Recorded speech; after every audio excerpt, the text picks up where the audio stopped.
All right, my friends, hello.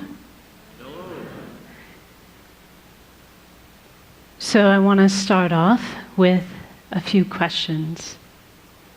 And I know a lot of other presenters have already asked you questions. And they've been kind of hard questions. But the questions I'm going to ask you are very, very simple. And I promise you'll be able to answer these. All right, are you ready for your first one? Okay. Your first question is, you don't have to answer out loud. Are you having a good day? Okay, you got your answer? All right. My second question for you is, why? If you're having a good day, why are you having a good day? Or if you're having a bad day, why are you having a bad day?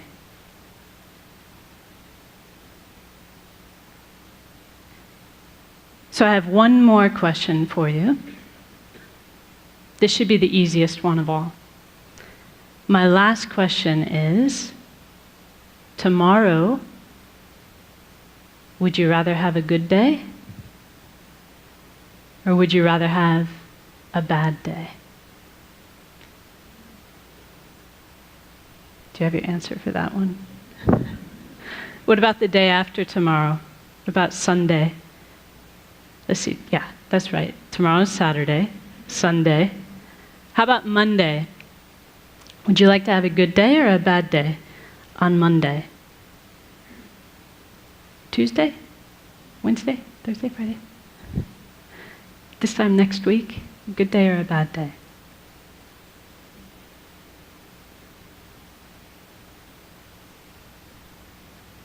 So that last question,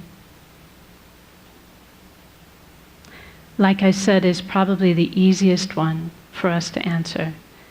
Because we know the answer to that, don't we? We want to have a good day, every day. Did anyone in the room answer, yes, I want to have a bad day on Monday? Of course not. We all want to have a good day, every day.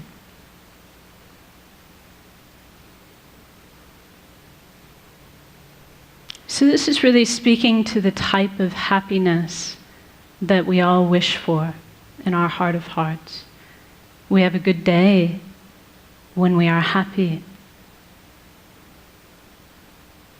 And we want to be happy every day. There's never a day when we don't want to be happy. But whether or not we have good days or bad days really depends upon how we answered the second question. Do you remember the second question? What was the second question? Why? Why am I having a good day? Why am I having a bad day? So one thing that my teacher says, his name is Geshe Kelsang Nyema, and he says that much of the time our mind is like a balloon in the wind, blown here and there by external circumstances. Do you know that feeling? He says when things are going well, when they're going our way, we feel happy. But then if something goes wrong, for example, he says if we're forced to work with a colleague that we dislike, but I'm sure none of you have colleagues you dislike, right?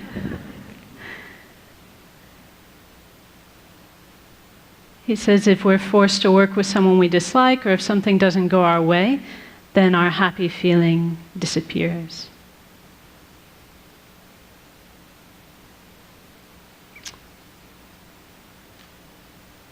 So as long as our answer to the question, why am I having a good day, or why am I having a bad day? Because, this is a question people ask us, like maybe when you get home today, someone will go, well, so how was that TED thing? Did you have a good day?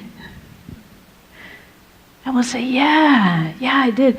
There was this lady, and she talked to us about how we need to be about compassionate towards former inmates, and there was this performer who did this awesome beatboxing thing with his mouth, and this person and that person. As long as our reasons for why we had a good day are a list of external conditions, then we're not going to have the stable happiness that we all want. Does that make sense to you? Because if that's what our happiness depends upon, because we cannot control people and circumstances every single day, then our happiness will be in the hands of others, won't it? It'll be at the whim of our circumstances. So if you really wish to have a good day every day, we've got 2 things we need to do. So the first thing that we need to do is we need to stop outsourcing our happiness and outsourcing our unhappiness onto people and circumstances. In other words, we need to stop attributing our happiness to what's going on externally. And we need to stop blaming others, especially blaming others, for our unhappiness. So for as long as we do that, as long as we're making it the job of people and circumstances to make us happy, or as long as we're making it their fault when we're unhappy, our happiness will be very unstable and elusive. Our second job is to actively cultivate a source of peace and a source of happiness coming from inside our own mind. So here's something I want you to commit to memory. Are you ready? This is another line from one of my teacher's books where he says, happiness and unhappiness are states of mind,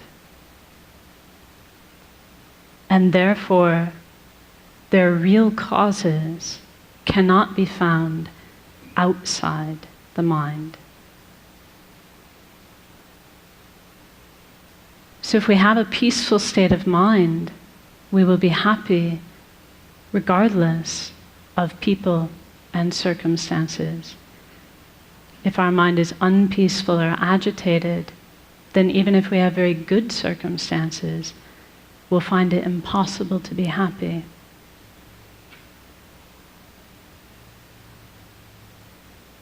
So in other words, it's not what is happening that is making us happy or unhappy. It is how we are responding to those things that determines whether we are happy or unhappy. It is what our state of mind is like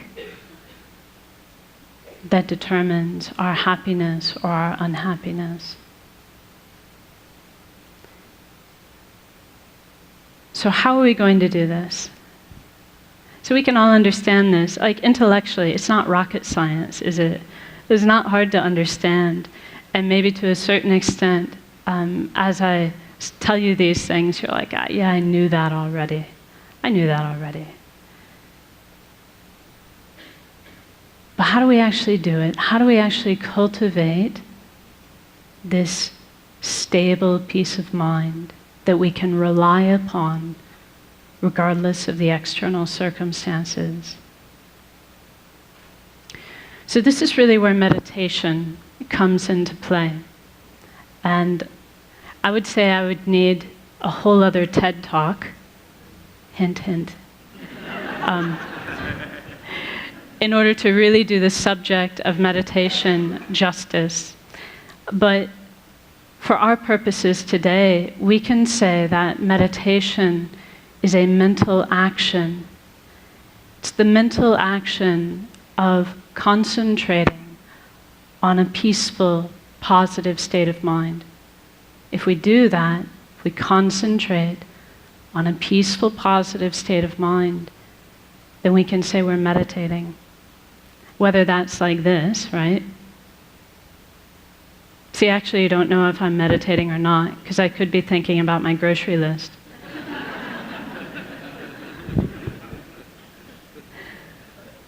It's only meditation if I'm actually focusing on a positive, peaceful state of mind. But the trick is, I can do it like this. This is called formal meditation. But we can also learn to do this all the time in our daily life.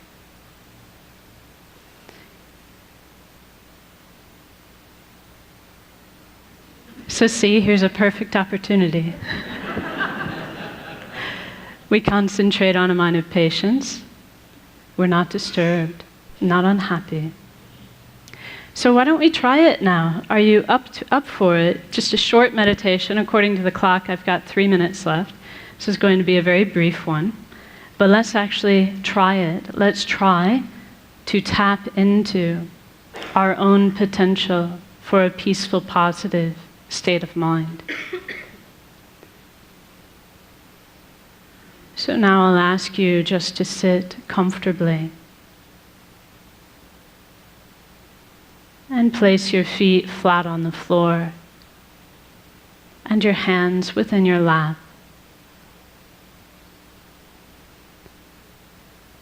And then you can lightly close your eyes and become aware of the sensation of your breath at the tip of your nose.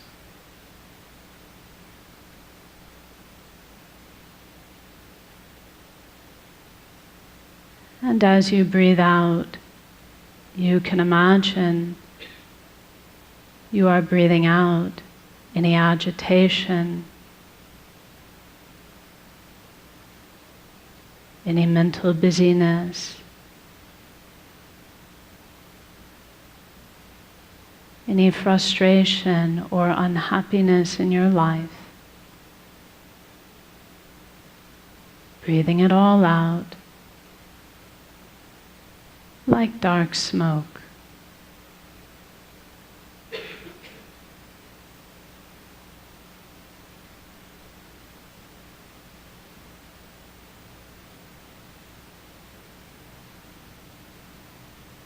And as you breathe in, you can imagine and believe that you are breathing in a clear, bright light,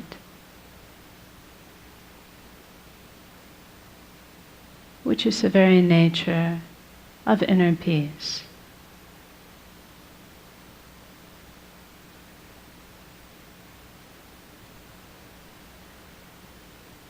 And you can imagine that this clear, bright light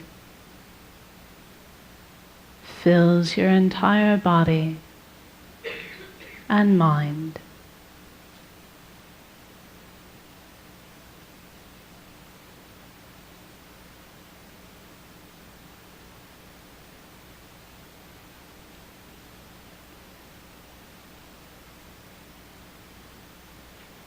And for a few seconds, simply enjoy this inner peace coming from within.